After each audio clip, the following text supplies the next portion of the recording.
For this video, we're going to look at solving absolute value equations. And our problem that we're going to look at, the specific problem, is the absolute value of x plus 1 plus 6 is equal to 2. So when you're solving absolute value equations, your first step is always to isolate the absolute value term. So for our problem, that means getting the absolute value of x plus 1 by itself on one side of the equal sign. Once you do that in a problem like this, you have one of three cases that you're going to be able to look at.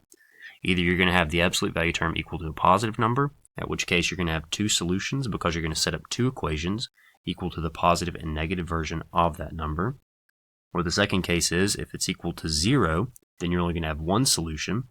The third case is, you're going to have the absolute value term equal to a negative number. And if that happens, you're going to have no solution, because what that's saying by definition is the distance from 0 is equal to a negative number.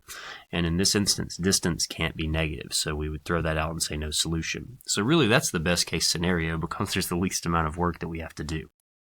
So let's go ahead and figure out which case we're looking at with this problem. So like I said, we want to isolate the absolute value of x plus 1.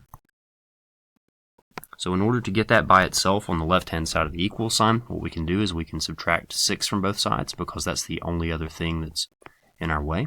Of course, the 6 and the negative 6 are going to cancel, and that's going to leave us with the absolute value of x plus 1 by itself on the left-hand side. 2 minus 6 is going to give us negative 4.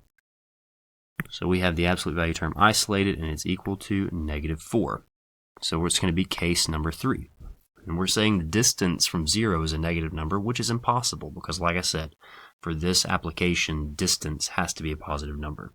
Therefore, our answer is no solution, so we don't have to go any further. So you can either do the 0 with the slash through it, or you can write out no solution for a problem like this.